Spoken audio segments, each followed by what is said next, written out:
지난 한 해를 돌아보면 고전과 변화의 연속이었고 예기치 못한 그런 상황들이 이어져서 순탄치 않은 그런 여정이었습니다. 불구하고 에베네셀로 인도에서 우리 2025년이라고 하는 새로운 시간, 또 새로운 기회를 우리에게 주셨습니다. 이 금년 한 해는 우리와 함께 하시는 임마누엘의 하나님의 은혜로 여러분 범사가 형통케 되는 그런 복을 누리는 우리 교회와 우리 모든 성도들이 될 수 있기를 원합니다.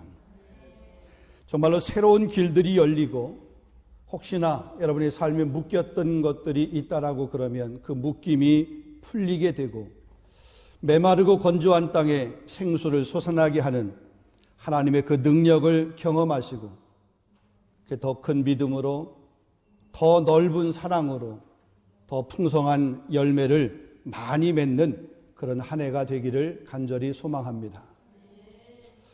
자, 오늘 이 본문 말씀을 가지고 우리 2025년도 우리 교회의 표, 말씀이 삶이 되는 교회, 우리 개인으로 말하면 말씀이 삶이 되는 성도, 말씀이 삶이 되는 나, 이런 제목으로 말씀을 함께 나누려고 그럽니다.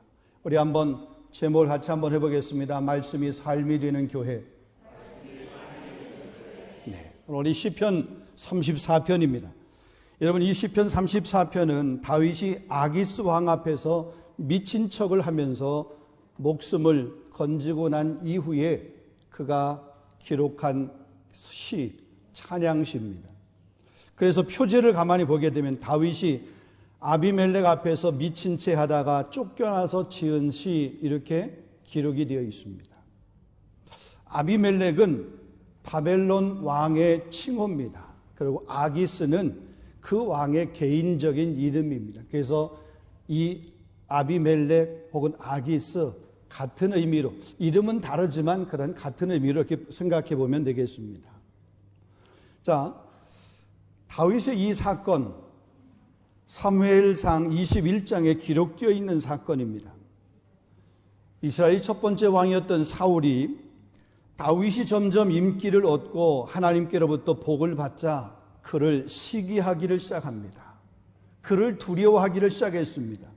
그래서 사울은 이 다윗을 죽이려고 마음을 먹었습니다. 다윗은 목숨을 구하기 위해서 도망자의 삶을 살아야 되었습니다.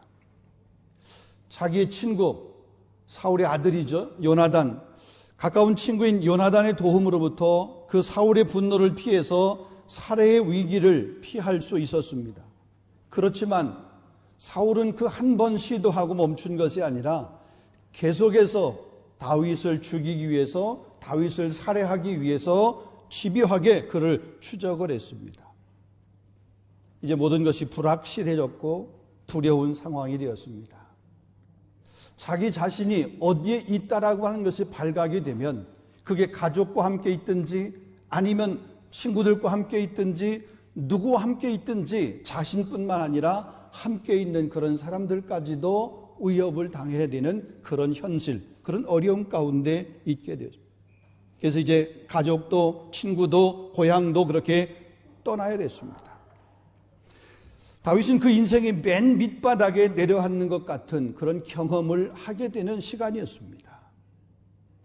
다윗은 그동안 사울에게 쫓기다가 이제는 더 이상 이스라엘에서 피할 곳이 없구나, 내가 숨을 곳이 없구나, 이런 생각이 되어서 이제 그가 피할 곳을 찾고 숨을 곳을 찾았습니다. 그 찾은 곳이 바로 블레셋 왕 아기스였습니다. 블레셋 왕의 용병이 되겠다라고 그렇게 자청을 하게 된 것입니다. 근데 여러분, 블레셋은 어떤 나라죠? 블레셋은 누구죠? 다윗이 블레셋의 군대 장관이었던 골리앗, 그 골리앗을 쳐서 쓰러뜨린 그 나라, 그게 블레셋입니다. 자신을 죽이려고 하는 사울을 피해서 그가 도망을 하게 되었는데 그 도망한 곳이 바로 뭐냐면 더 큰 적군의 땅으로 가게 된 것이죠. 호랑이 굴로 자기 스스로 들어가게 된 그런 격입니다.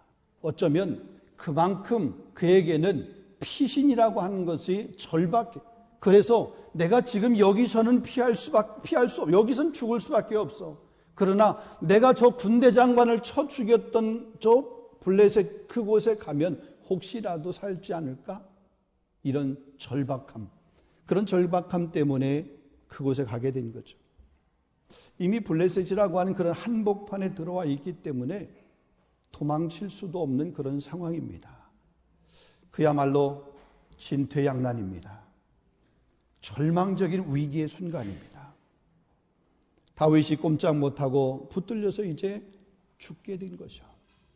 그런데 하나님께서 그에게 지혜를 주셨습니다. 그 지혜가 바로 뭐냐면 미친 척 하는 겁니다. 그래서 다윗이 대문에다 낙서를 합니다.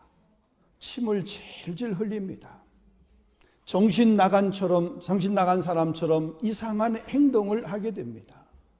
그 모습을 아기스 왕이 이렇게 보게 된 거예요. 아기스 왕이 보니까 이거 완전 미치광이야. 이렇게 판단이 들게 된 겁니다. 그래서 이렇게 말합니다. 사무엘상 21장 14절 15절에 있는 말씀인데요. 이 사람이 미치광이로다. 어찌하여 그를 내게로 데려왔느냐?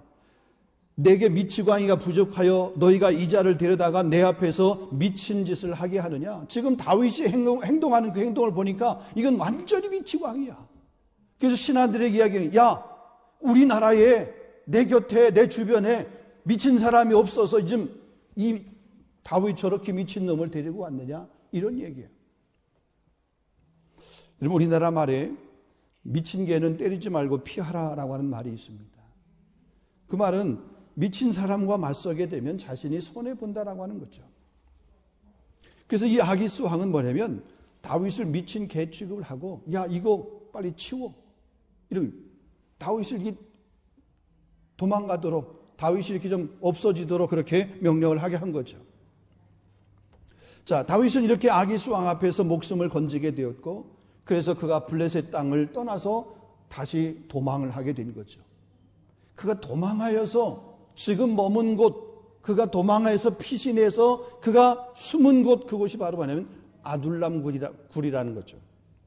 아둘람 굴은 예루살렘 남석 쪽에서 약 한 25km 떨어져 있는 유다 산지에 위치해 있는 그런 지역입니다. 여러분, 그곳에는 많은 그런 동굴들이 있습니다. 그래서 때로 피신을 하는 사람들이 그곳을 주로 피신처로, 은신처로 그렇게 삼았던 지역이 바로 이 아둘람 굴이 있는 그런 지역입니다. 그곳에 숨게 되었습니다. 다윗은 이 아둘람 굴에 숨어서, 그곳에 홀로 숨어서 죽음의 위기에서 구원해 주신 하나님께 감사하면서 찬양을 하게 된 거죠. 그 찬양의 시, 여러분 시편에 보면 아둘람 굴에서 다윗이 찬양했던 그 찬양의 시들이 있어요. 그 중에 하나가 오늘 본문 함께 우리가 보는 시편 34편의 내용인 것이죠. 아둘람 굴에서 하나님의 구원을 체험한 후에 지은 시가 바로 오늘 시편 34편이라는 거죠. 자, 그럼 이 아둘람 굴에서 부르는 찬양을 한번 생각을 해보겠습니다. 오늘 본문 1절을 보면 이렇게 말합니다.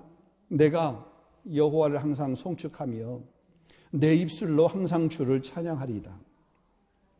읽지 않았습니다만 6절에 보면은 이 곤고한 자가 부르짖음에 여호와께서 들으시고 그의 모든 환난에서 구원하셨도다.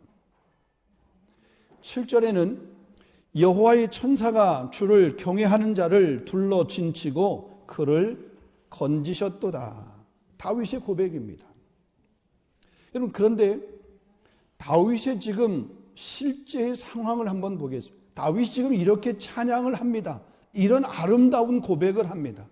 그런데 이런 아름다운 고백을 하고 있는, 이런 찬양을 하고 있는, 이런 시를 지은 다윗의 그 실제의 상황은 어떤? 여전히 그는 도망자입니다. 앞날이 불확실합니다. 여전히 위기감이 감도는 그런 상황입니다. 두려움이 눈앞에 있습니다. 공포감이 앞에 있습니다. 자신이 기름 부음을 받은 왕임에도 불구하고 도망자가 되어서 이제 자신의 목숨을 구걸해야 되는 그런 처지입니다. 하지만 다윗은 하나님께서 자신을 죽음의 문턱에서 건지셨다는 사실을 분명히 깨달았습니다. 자신이 그렇게 건짐을 받은 것이 자신의 지혜 혹은 자신의 꾀가 아니라 하나님께서 천사를 보내어 자신을 구원하셨다라고 하는 것을 알게 된 것입니다. 그래서 내가 여호와를 송축한다. 내 입술로 주를 찬양한다. 그러면 이렇게 고백을 하고 있는 것이죠. 자, 그럼 다윗이 이렇게 찬양한 그 찬양은 무엇이냐 이거죠. 그것이 오늘 본문 2절입니다. 자, 본문 2절을 보면 내 영혼이 여호와를 자랑하리니 곤고한 자들이 이를 듣고 기뻐하리로다. 다시 한번 읽어드리겠습니다. 내 영혼이 여호와를 자랑하리니 곤고한 자들이 이를 듣고 기뻐하리로다. 다윗의 찬양은 다름 아닌 하나님을 자랑하는 것이에요. 여러분, 하나님을 자랑하려고 그러면 우리가 일반적으로 어려움이 없어야 되잖아요. 힘듦이 없어야 되죠. 뭔가 이렇게 순탄하게, 순적하게 그 일이 이루어져야 되죠. 고난, 고통 혹은 두려움, 아픔 이런 것들이 없어야 되죠. 그래야 찬양할 수 있고, 그래야 감사할 수 있고, 그래야 노래할 수 있는 거죠. 그런데 다윗은 지금 실제 이 상황을 가만히 보게 되면 아기스 왕 앞에서는 저 블레셋에는 피하였지만 여전히 그의 상황 가운데는 나아진 것이 없어요. 여전히 도망자의 삶이에요. 근데 그럼에도 불구하고 그가 자랑할 누구를? 하나님을 자랑하고 있는 모습입니다.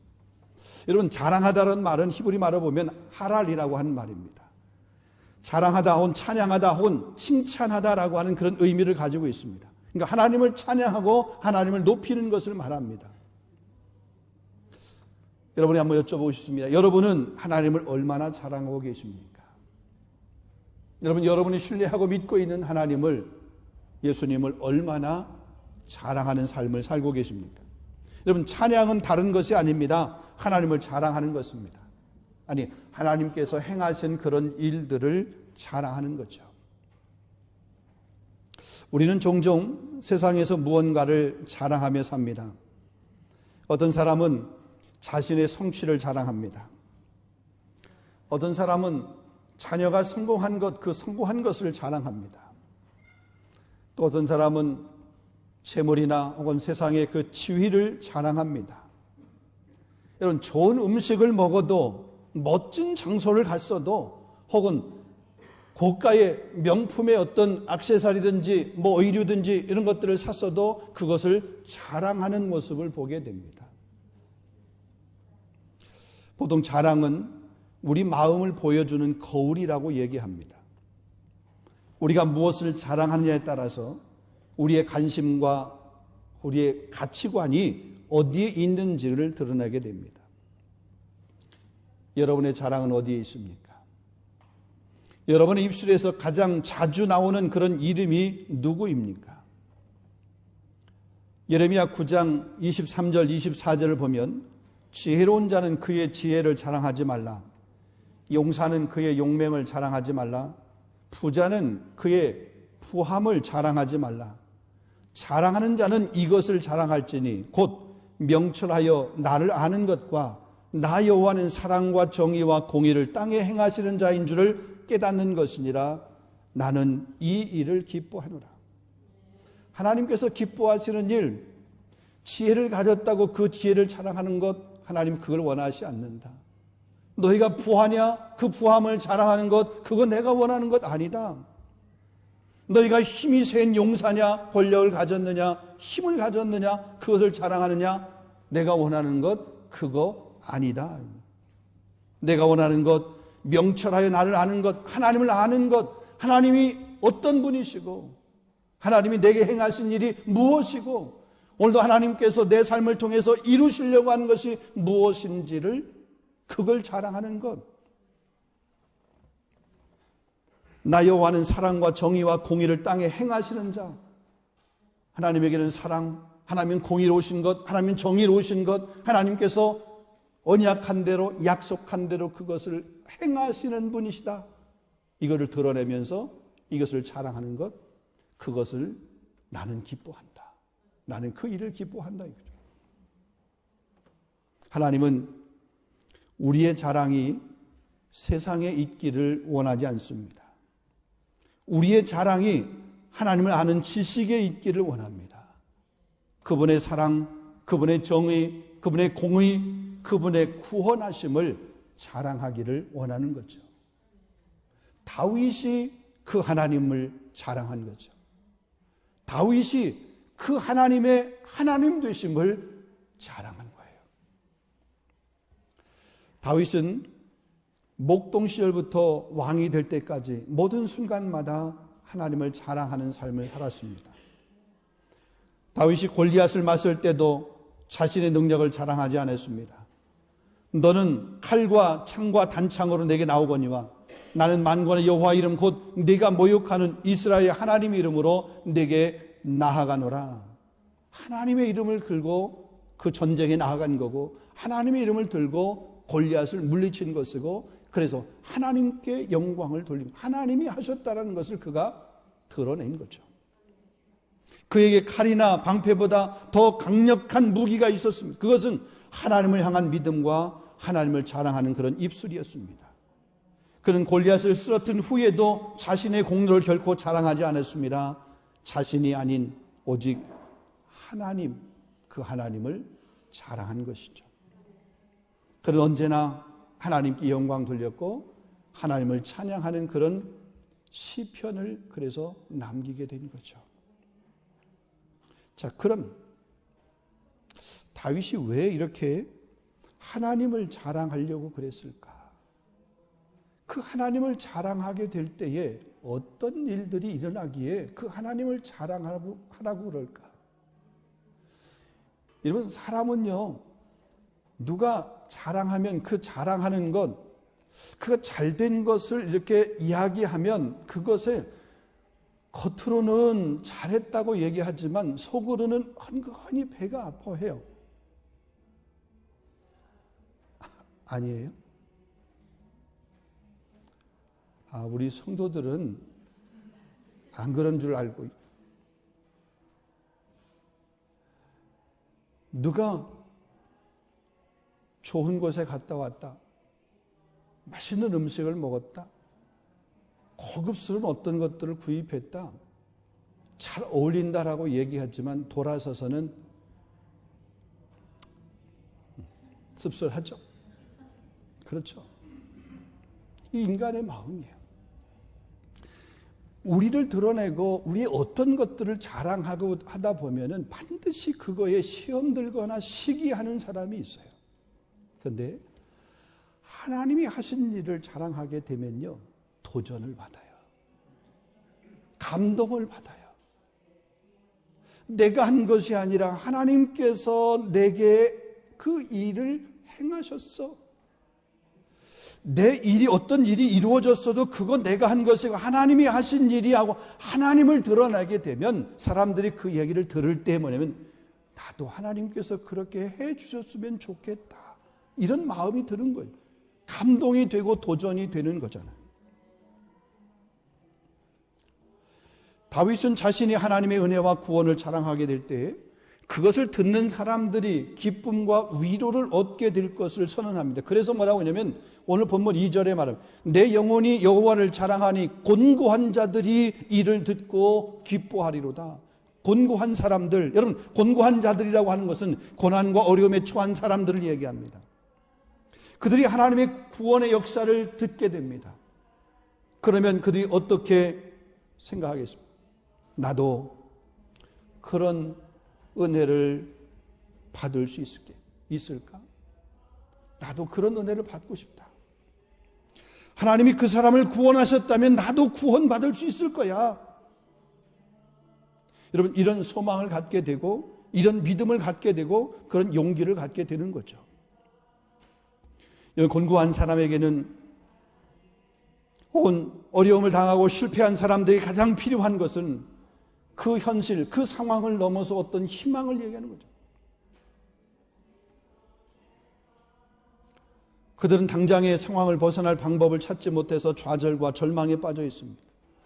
그런데 누군가가 자신과 비슷한 상황에서 하나님의 구원과 역사를 경험한 간증을 하게 되면 그 간증이 새로운 희망의 불씨로 그렇게 피어오르게 되는 모습을 보게 됩니다. 사랑하는 성도 여러분, 누군가에게 그 절망을 희망으로 바꾸어주는 그런 도구로, 그런 삶으로 한 해 동안 여러분 쓰임 받을 수 있기를 주님의 이름으로 축원합니다. 사람을 시기하게 만드는 그런 사람이 아니라 하나님께서 우리 집사님에게, 우리 권사님에게 저렇게 역사하셨구나. 내게도 하나님께서 그렇게 역사하시기를 나도 소망합니다. 이런 마음, 이런 생각이 들 수 있을 정도로 그런 여러분 될 수 있기를 주님의 이름으로 축원합니다. 여러분, 이것은 단순한 말로 위로하는 것과는 다릅니다. 말씀이 체험된 간증이기 때문에 여러분 그런 고백을 하게 되면, 그런 간증을 하게 되면 그것이 힘이 되게 됩니다. 소위 말해서 내가 임상으로 실험한 거잖아요. 하나님께서 내게 일하셨던 모습을 내가 드러낸 거잖아요. 그러니까 주변의 사람들이 그 모습을 통해서 도전을 받게 되는 거죠. 힘들고 어려울 때, 내가 절망과 좌절 가운데 있을 때, 그런 상황임에도 불구하고, 그런 환경임에도 불구하고 내가 하나님을 찾았더니, 하나님을 불렀더니, 아니 믿음의 자리를 지켰더니 하나님께서 내 삶을 이렇게 인도하셨다. 여러분, 이런 한 해가 될 수 있기를 원합니다. 그래서 말씀에 순종하는 자는 하나님의 약속을 반드시 체험하게 되어 있습니다. 신명기 28장 1절 2절을 보면, 네가 네 하나님 여호와의 말씀을 삼가 듣고 내가 오늘 내게 명령하는 그 모든 명령을 지켜 행하면 이 모든 복이 내게 임하며, 하나님께서는 이스라엘 백성들에게 이스라엘 백성에게 말씀에 순종하게 될 때에 복을 주시겠다, 그렇게 약속하셨습니다.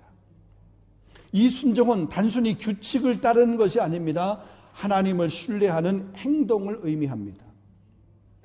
하나님이 그렇게 순종하는 자에게 삶 속에서 구체적인 복을 체험하게 하십니다. 여러분, 성경에 보면은 엘리야가 사르밧 과부의 집에 가게 됩니다.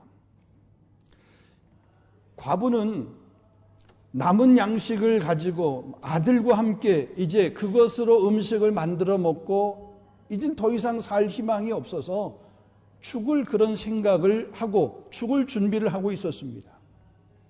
근데 엘리야가 하나님 말씀을 따라서 먼저 그에게 이야기합니다. 너는 가서 떡을 만들어서 그 떡을 내게로 가지고 오라. 아니, 지금 그거 가지고 먹고 이제 마지막 남은 양식이고 마지막 남은 기름이고 그걸 가지고 먹고 만들어서 죽어야 되는 그런 상황이잖아요. 그런데 그걸 가지고 떡을 만들어서 먼저 내게 가져오라. 청천벽력 같은 얘기죠. 양심도 없는 얘기죠. 어떻게 이럴 수가 있어? 선지자가 그렇게 생각할 수 있잖아요. 아니, 이게 내 마지막 일용할 양식이야. 내 이거 없으면 죽어. 아니, 이거 있어도 죽는데. 그런데 이 과부는 순종했습니다. 우리가 잘 아는 것처럼 그 결과가 어떻게 됐죠? 그 집에는 기근 내내 가루통에 가루가, 기름통에 기름이 떨어지지 않는 그런 기적을 체험하게 되었습니다.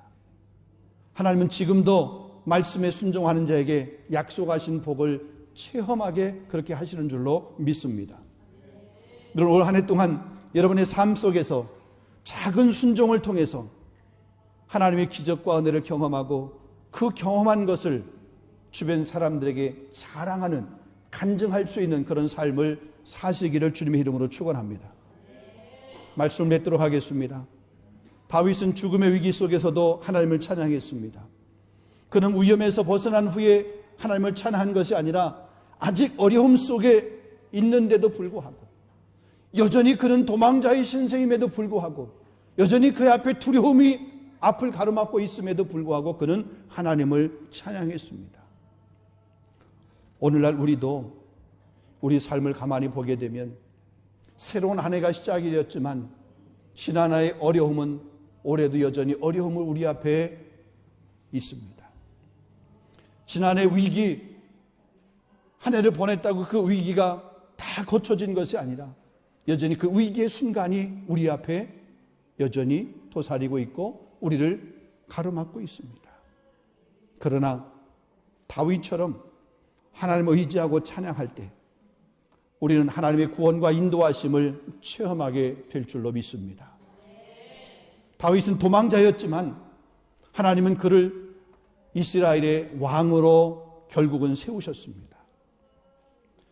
다윗의 삶을 가만히 보게 되면 그 다윗은 그 광야에서 고난을 겪었지만 하나님은 그 고난을 통해서 그의 믿음을 더욱더 단련시켰습니다. 다윗의 삶이 저와 여러분의 삶이 될 수 있기를 원합니다. 예수님을 자랑하고 하나님을 찬양하고 교회 공동체를 자랑하고 하나님께서 행하신 일을 자랑할 수 있는 여러분 될 수 있기를 원합니다. 여러분의 삶 가운데 역사하셨던 그 하나님을 간증할 수 있기를 주님의 이름으로 축원합니다. 다윗처럼 내가 사망의 음침한 골짜기를 지날 때에 하나님이 나와 함께 하셨습니다. 내가 기도할 때에 하나님은 응답하셨습니다. 내가 낙심하여 넘어졌을 때 하나님은 나를 다시 찾아오셨고 나를 다시 일으켜 주셨습니다. 여러분, 이런 고백, 이런 간증들을 주변 사람들에게 많이 할 수 있기를 원합니다. 아둘람 굴, 여러분, 이 아둘람 굴은 단순한 피난처가 아니라 하나님이 다윗을 연단하시고 다윗을 훈련하는 그런 장소였습니다. 다윗은 그곳에서 두려움과 절망을 하나님 앞에 맡겼습니다. 고난 속에서도 하나님의 계획을 신뢰하는 법을 그가 배웠습니다. 우리 역시 그렇습니다. 우리의 삶에 다윗이 아둘람 굴에 있었던 것처럼 우리의 삶이 아둘람 굴과 같은 그런 상황이라 할 때 그 상황은 절망의 순간이 아니라 하나님을 경험할 수 있는 시간, 하나님을 만날 수 있는 시간, 하나님께서 내게 행하신 일을 이후에 사람들에게 간증할 수 있는 나를 단련하는 그런 시간임을 믿으시기를 바랍니다. 하나님을 찬양하는 삶을 사십시오. 다윗의 이야기가 여러분의 이야기가 되고 다윗의 삶이 여러분의 삶이 될 수 있기를 원합니다. 그래서 성경에 기록된 이 말씀들이 우리 2025년도 우리 한 해 동안에 우리 삶에서 간증으로 그렇게 경험되어질 수 있도록 말씀이 삶이 되는 교회와 우리 성도들이 다 될 수 있기를 주님의 이름으로 축원합니다. 기도하겠습니다. 거룩하신 아버지 하나님, 우리 2024년도 한 해를 은혜 가운데 마무리하게 하시고 2025년도 이 대망의 새해를 맞이하게 하시니 진심으로 감사합니다. 오늘 새해 첫 번째 주일 하나님 앞에 예배하며 말씀이 삶이 되는 교회라고 하는 이 제목으로 하나님의 말씀을 우리에게 선포해 주시니 진심으로 감사합니다. 다윗의 삶을 살폈습니다. 그가 아둘람 굴, 여전히 두려움, 여전히 도망자, 여전히 피난인의 삶을 살아가는 그런 환경 가운데서도 그는 그의 입술로 하나님을 찬양하며 하나님을 노래했습니다. 하나님을 자랑했습니다. 그 아둘람 굴이 그에게 고통의 장소가 아니라 그를 단련하는 장소였고 그가 삶을 통해서 하나님을 고백하게 하는 그런 훈련의 장소였기에 믿음으로 그렇게 고백했던 이 다윗의 삶처럼 하나님 2025년도를 시작했지만 여전히 우리 앞에 두려움도 있고 어려움도 있고 아픔도 있고 고난도 있지만 다윗처럼 우리가 하나님을 찬양하게 하여 주시옵소서. 다윗처럼 우리도 하나님을 자랑할 수 있도록 인도하여 주시옵소서. 다윗처럼 우리의 삶이 간증이 되어지는 그런 삶이 될 수 있도록 하나님 역사하여 주시옵소서. 2025년도 한 해 동안에 우리 성도의 가정 가운데, 우리 삶 가운데, 우리 개인 가운데 하나님 하늘문을 여시고 은혜 위에 은혜를 더하여 주시고 주변 사람들을 감동할 수 있는 그런 감동의 삶으로 하나님께서 우리 한 해의 삶을 역사하여 주시옵소서. 특별히 우리 공동체 안에 우리 귀한 어린 생명들을 선물로 허락하신 하나님, 우리 교회 학교 어린이들이 어려서부터 다윗의 그 어린 시절처럼, 예수님의 그 어린 시절처럼 그런 믿음으로 자랄 수 있도록 우리 주일학교 어린이들, 우리 중고등부 우리 귀한 자녀들을 축복하여 주시옵소서. 예수 그리스도 이름으로 감사하며 기도